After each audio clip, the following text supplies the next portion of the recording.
Hello, friends. If we haven't met before, my name is Ben Marlin. I prefer if you use the he, him, his pronouns when referring to me. And I'm going to be the teacher for your Math 241 scientific computing class. This is a brief video to maybe give you a bit of an introduction. Please don't go, oh no, we're going to be all on Zoom, because I know we're all tired of Zoom. This is going to be an in-person class, and I'm just trying to give you the stuff ahead of time so that we don't have to spend time on the first day talking about the syllabus. So I have a little list out to the side to remind me of what things to talk about. First thing to talk about is, who am I? As I mentioned, Ben Marlin. I have a PhD in applied mathematics from the University of Missouri at Rolla, except they changed their name to Missouri's University of Science and Technology. I've been teaching. This is going to be my 30th year of teaching. Guess I'm old, right? But instead of going all gray, I've lost my hair. Yeah. Oh well. In any case, because I'm in applied mathematics, that means that I'm kind of in applied mathematics, but that means that I have done a lot of stuff dealing with computation coupled together with theoretical mathematics. So that kind of gives you an idea of where I'm coming from with stuff. The next thing to talk about is what this class is and maybe what this class isn't. So as I mentioned, the course number is 241, and it's titled Scientific Computing. When the school first introduced the notion of these 3-week classes, I honestly went to a meeting intending to say to people, right, your students are having a hard time passing calculus in 15 weeks. Let's try teaching it in 3. This isn't going to work. But at said meeting, they said, no, they have to be different classes. There are other faculty who are still teaching the same class, only compressed into 3 weeks, but I took that to heart, and we designed all new courses. And so what we're looking for in these courses is not things where you have to sit and ponder them. You know, mathematical proofs, for example, you just need time for them, you know. So what we're looking for is things that you can do and that you can, you know, learn a little bit in the way of skill from, maybe not so much of the deep thought sort of things. Man, I'm probably sticking my foot in it by saying this, but in any case, that's the idea of the course. I and another faculty member sat down and brainstormed about putting something together. Originally, this was cross-listed with physics, but due to budget constraints, we don't have enough people to be team teaching this and stuff. So in any case, it has become a math course. But when we did this brainstorming, what we were really looking for is to expose students to the ideas of programming and dealing with computation, like simulations and data analysis stuff, because that is a huge portion of what you'll be doing in any of the sciences now. And so we came upon the title of scientific computing because we really want to push this for all the sciences, not just math and physics.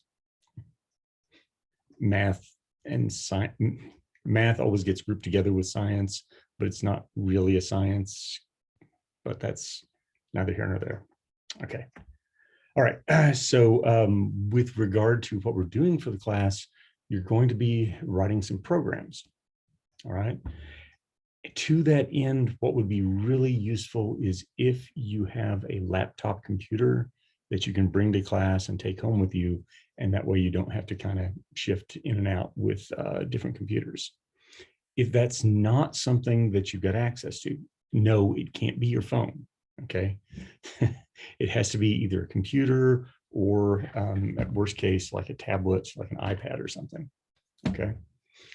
But if you don't have a laptop, we do have some desktop computers, some iMacs sitting in the classroom, and I'm going to try to set those up so that people can use them as well. And additionally, if you're using something that's not really a computer, say an iPad or a Chromebook or something like that, we do have a way that you can do some of this programming using what's it called? Google Colab. Okay. So you'll have the option of either using Google Colab or installing something like Anaconda on your machine so that you can program in a programming environment. Okay. So that's a setup there. If you don't have some sort of portable computing device other than your phone, let me know and we can see whether we can set something up for you. The college has a few Chromebooks that they will check out to people, but those go fast, you know. All right, so that's a super duper quick overview of what the class is going to be about. And then I want to next show you the actual honest to goodness syllabus for the course. So let me check to make sure I've got that right. Yep. So I'm going to share screen on that. And then with that share screen, I'm going to shift it to a full screen view. So hopefully that will let you see as much as possible there. So as you can see at the top, it says scientific computing syllabus. Yay. I'm going to go down through and not read you word for word what's on it, but point out the stuff that you need to spot. Okay. The course number and name, not a big deal for you. The semester that's offered, it rotates through in the 3-week session of fall 2021. And it will be every 3-week session of the fall semesters for the foreseeable future. Okay. Faculty name and contact information. By the way, I'm going to send you a link to the syllabus along with this email in the email that has the link to this video. So, you know, what was I saying there? Yeah, so there's my contact information. It would be super nice if you know how to spell my name. But notice here that my office has changed. If any of you knew me before this class, I'm now over in Frank Family Science 234A. That's in with the physicists. So then the course meeting room is going to be Frank Family Science 330. We will meet from 9 to noon, Monday through Friday, of course, starting on a Wednesday. So anyway, but it will go from the 18th of August through the 8th of September, and then we'll be done with it, right? My office hours for right now are 1:15 to 2 p.m. I realize that's only 45 minutes.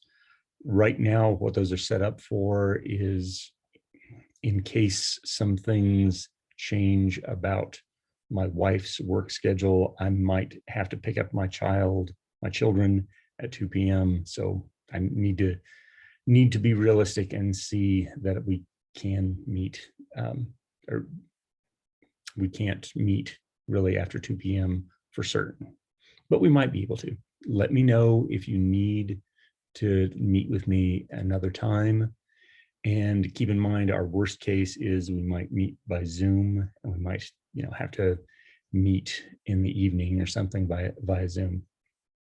But I'm trying to make everything as much as possible be in person. That's why I've got my office number listed here in those office hours.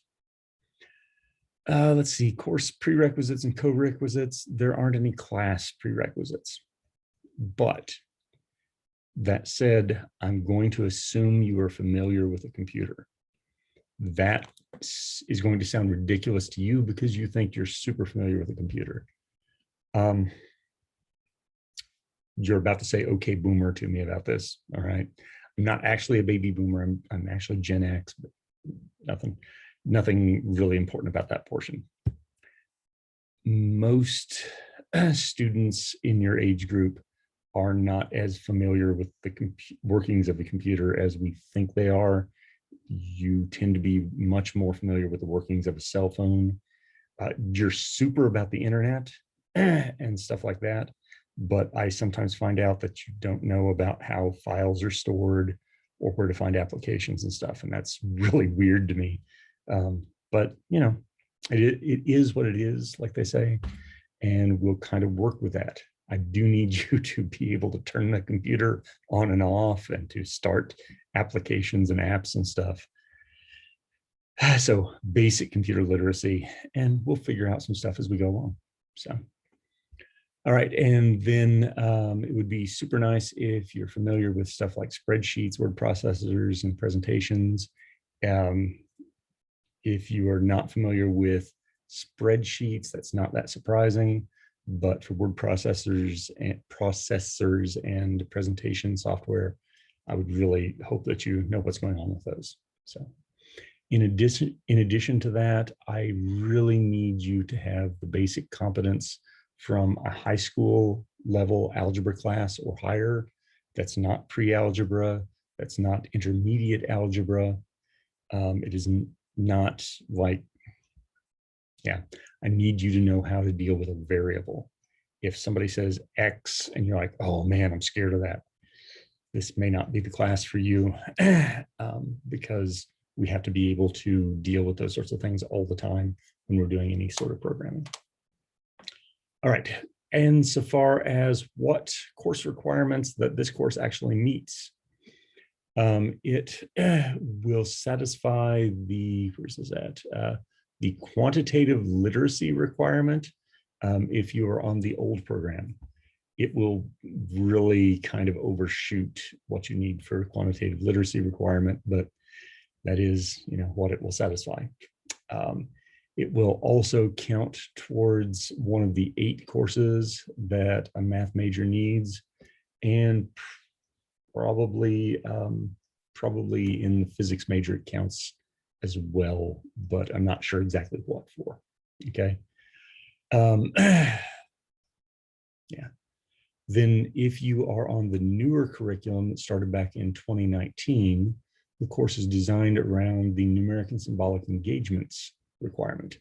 Numeric and symbolic engagements is really this idea that everybody should have an idea how to deal with numbers and symbols and things that are basically not words, but represent thoughts in ways other than words. And so there's a number of different classes you can get to satisfy this, but really we had in mind maybe math classes and some programming classes or logic classes for this sort of thing. So it'll also satisfy a requirement for the math major, and there's probably something in the physics major that I'm not thinking of. Okay. The course description, I will actually go ahead and read this to you. Sorry. Scientific computing is a course designed jointly by math and physics faculty to serve students of the sciences. We'll use the programming language Python and a variety of standard libraries, especially, I always say NumPy. I'm sure it's supposed to be NumPy for numerical Python, Matplotlib and VPython, but we'll use those to do analyses and simulations. We'll emphasize the documentation and presentation of results to your peers, and the course is to be taught in the 3-week term of the fall semester. Okay. Course credits. This is a 4-credit course. Okay. Careful about this. It's a 4-credit course.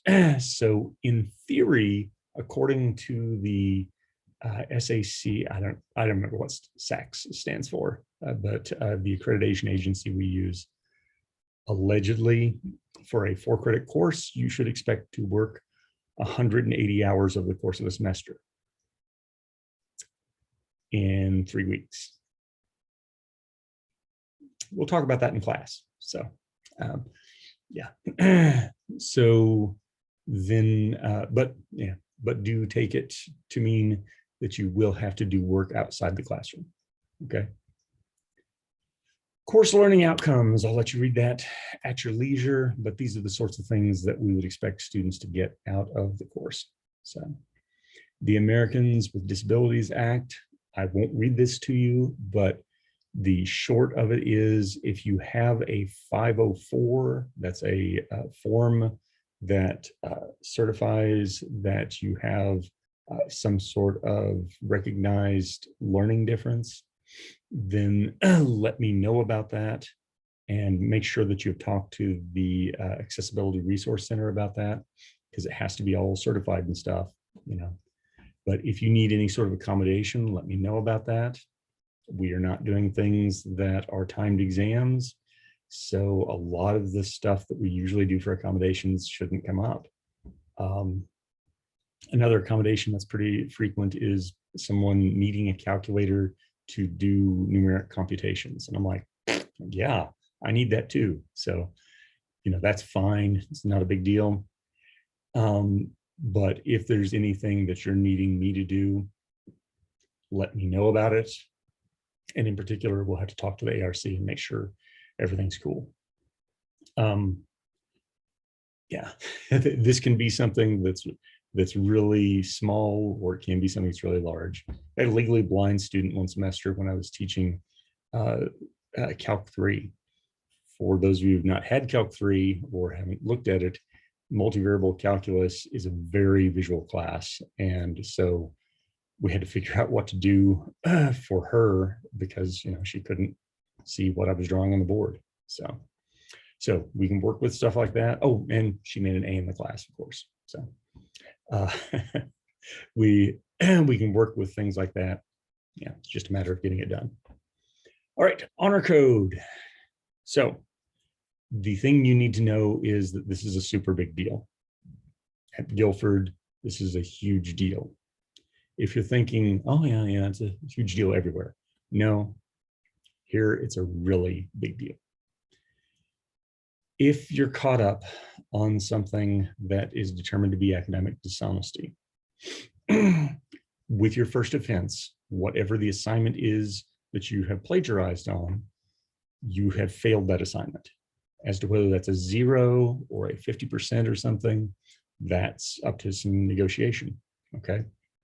But that's the thing, the first time, not the first time in this particular class, the first time ever. If it's the second time during your entire time at Guilford, then you have failed the class you're in.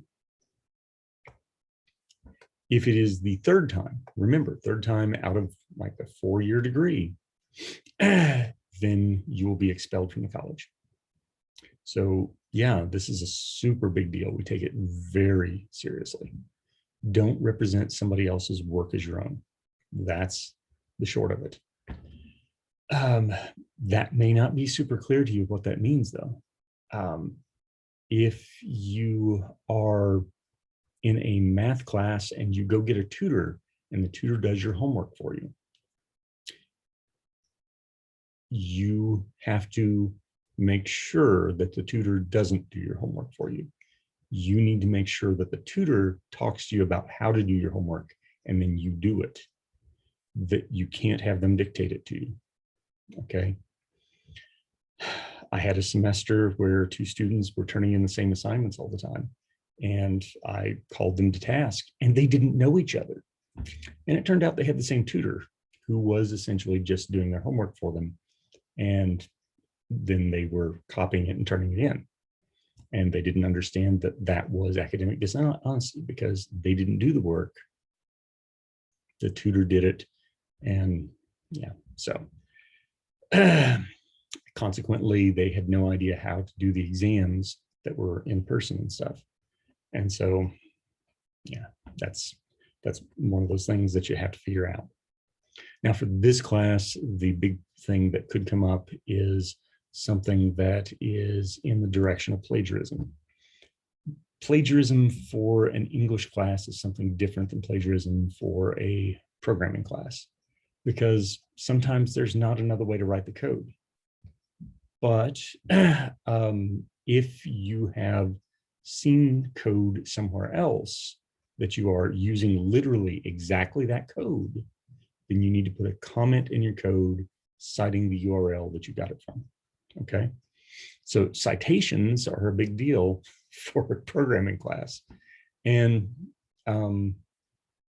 yeah, often you may use some code that you found elsewhere and then have to modify it to make it work and stuff. You still need to give the citation. Okay, but any case, that's the main thing that we can run into, because we don't have exams in this class. We don't have a lot of the things that people would often expect for that to apply to. So, okay, unauthorized collaboration. You should be working in groups of 2. Every group of 2, well, after we get past the short assignments, you'll be working in groups of 2. The groups of 2, each group should have something different that they're working on. So it shouldn't be a matter of what's going on with unauthorized collaboration or something. Now, this down here about the unauthorized use of materials could come up. If, for example, you had, say, gone to governor's school and over the summer worked through a project where you completed a simulation, just pulling this out of thin air, completing a simulation about predator-prey interactions. And then your project that you're doing for this class was that exact thing, then you're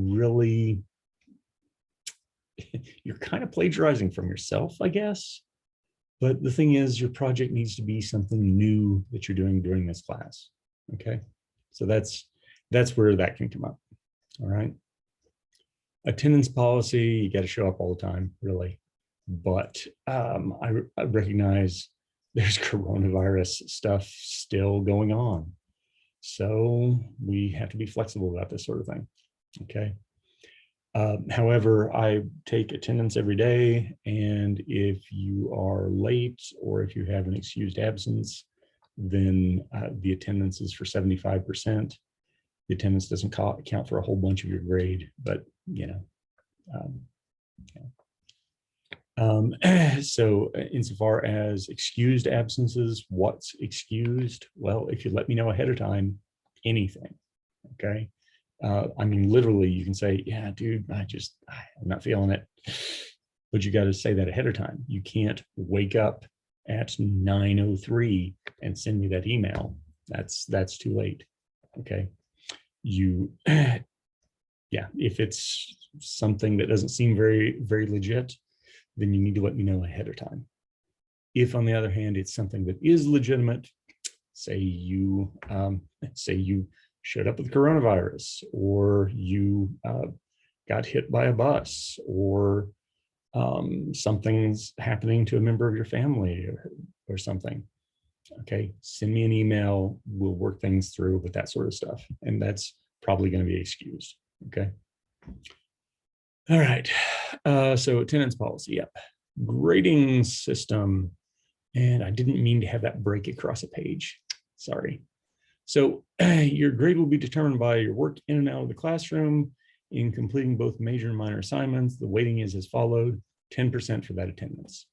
Not a big deal. Okay. Then I will be sending along with this a link to a survey. I'll show you the survey here in a second. But if you complete that before the first day of class, I'll give you a bonus 1%. Okay, it doesn't sound like much, but you know, it helps, right? But you have to get it in on time. So earlier is better though. All right. All right, so that's student survey. Then the short projects will be the things that you're doing the first week.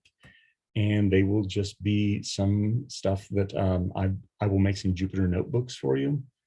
And I'm still debating on whether or not I'll make videos talking about how you do the stuff in the Jupyter notebooks. Yeah, but there will also be links to to a PDF text that talks about how to do some of this stuff. Okay. Then your first big assignment is going to be on the 25th of August. Yes, that's 1 week into class. There's only 3 weeks in class. So yeah, 1 week in is a third of the way through the class. So that first thing, the initial proposal, is going to be giving a presentation about what you plan to do. It needs to be fairly developed at that point, but not finished. You're still going to have some time to work on it. So that'll be 20% of your grade. And then the following Wednesday, so 2 weeks into class, you'll give a progress report. The progress report doesn't have to be super detailed, but it does need to show what you've been doing in the past week. And more to the point, it has to convince me that you have been doing something, okay? And then the final presentation is 30% of your grade. That's a lot, I know, but you'll be presenting what your final project is. It will be, all these presentations will have to be timed. I will go ahead and video them and then share back the videos to you so that you can see what's going on. And if you're willing to allow me to use any of your videos as examples, I'll make use of that in later classes, okay? Because people need to know kind of, you know, what sort of things are expected. So I will try to also get some of the videos that I have for other classes together where you can see what sorts of things people have done, okay?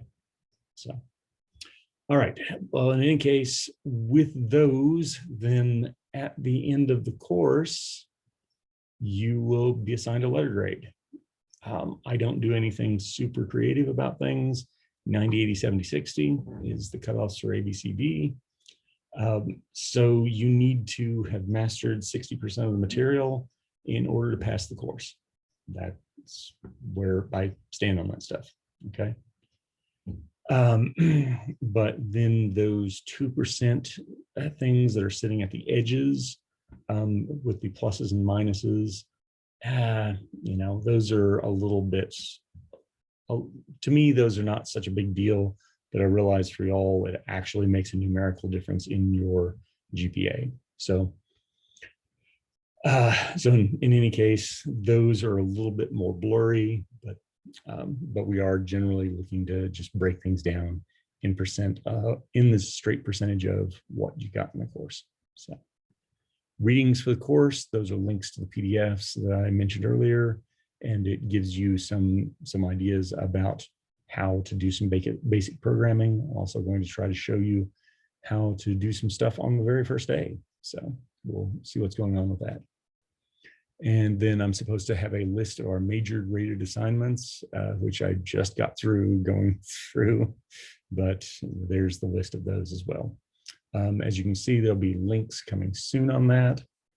And what you will need to be looking at, you'll need to be able to access that syllabus at any time because of the fact that the links will be, you know, put there for you to see what to do on stuff, okay? If you need any clarification on things like maybe a rubric for the presentations and stuff like that, let me know as we go along. I'll try to develop something better and link to it from the syllabus, okay? All right, another quick share here is to indicate what I mean about the survey. So the survey there is just collecting some initial info. One of the things here that I'd like you to do before the first day is to tell me what your name is. And if it's likely that my Midwestern accent is going to mispronounce it, let me know, tell me, kind of spell out phonetically what it should be. The maybe prime example I have of that is that I had a student in one semester whose name was Shanice, but it's spelled Chinese. So I called her name in class as Chinese, and she was super offended by that. And I was like, what? So help me not be embarrassed and stuff by helping me see how to pronounce your name. If I get it wrong, please understand it is not on purpose. It's just that I've got it kind of I've got a not very sophisticated tongue, and so I will say things the wrong way sometimes. But anyway, though, taking a look over there, your name, the pronouns, please go ahead and complete that for me. And please be patient with me if I get those wrong as well. Again, it's not intentional. It's just sometimes I don't remember well. So if you have a portable device that's available to you that you can bring to class and stuff, let me know what you can bring. And If you are familiar with any sort of software there that I can kind of lean on you for, let me know about that. And then if you've got any ideas already for something you could do for a project, if you have in mind some data that you collected from a past class that you'd like to do fairly sophisticated kind of analysis for, seeing how to get Python to do linear regression for you, it's way easier than it ought to be. Let me say that. But seeing how to get Python to do linear regression for you, make scatter plots and stuff like that is, right up the alley of the kinds of things that you might want to know how to do. Let me know, and we can do all kinds of stuff with that. But, if on the other hand, you'd like to do some simulations, those sorts of things we can do quite a bit with. I have done a lot of simulations with like just standard old dice rolling stuff myself, and we can do those super easily. But we can also look at more sophisticated simulations. Because the coronavirus is on our minds, something that you might think about doing is an epidemiology simulation. I've seen multiple ones of those done in the past, and we can talk it through. Maybe you can do something that's kind of creative, or maybe you can do something that's just looking at the models and seeing what comes out of them and stuff. Yeah. But anything that you have in mind, just let me know in this survey here. Then just trying to get an idea about your comfort level. How do you feel about presenting to your peers? And how do you feel about working in a small group? Let me tell you that when I was a student, I did not like working in small groups. The last time I had a small group project as a student, we had the group get together, and on the first night that we got together, there was a discussion about how do we solve this problem using programming. And I said, oh, well, you can do this thing with a spreadsheet. And they said, oh, well, that's nice. And I said, do you want me to go ahead and do that? And so I solved the whole semester's project that night, and then had to wait the rest of the semester while people wrote a program to do what we did with the spreadsheet that night.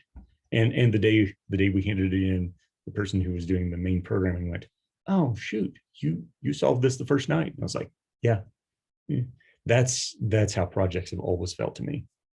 This is why I don't want us to do things in groups larger than 2, because when you get 3 and 4 people in a group, there's always somebody who kind of just nods and gets along. So it may even happen in groups of 2 sometimes, but usually when that happens, it's because one person was kind of pushy and took over, like I didn't in my example. So, okay. Anyway, though, trying to get an idea if you how you feel about working in a small group. Do you know somebody else in the class already? And maybe give me 2 or 3 options so that I can try to form some groups together and have some options about how to break people up. And then just the basic question, hey, how you feeling? If you are scared out of your mind, let me know that. Try not to be, but I realize there's lots of reasons to be intimidated by all this. Keep in mind, I'm a kind of approachable guy. You can come hang out in my office if you need to try to figure things out. We can work things out on the chalkboard. It shouldn't be a terrible 3 weeks. We'll just kind of get through it. And I'm hoping to see some like really spectacular projects where people do really cool stuff, animations, simulations, something. Okay. All right. I think that's going to be plenty. I have no idea how long this video has gotten to. So let me go ahead and cut it off at that. You'll have my email address there. I'm not checking my phone messages very often right now because, summer and stuff. But send me email, let me know how stuff's going, and make sure and answer things on that survey. Okay. All right. I will see you on what day did we say? 18th of August. I'll see you there. Third floor. And we'll get everything figured out from there. All right. Talk to you soon.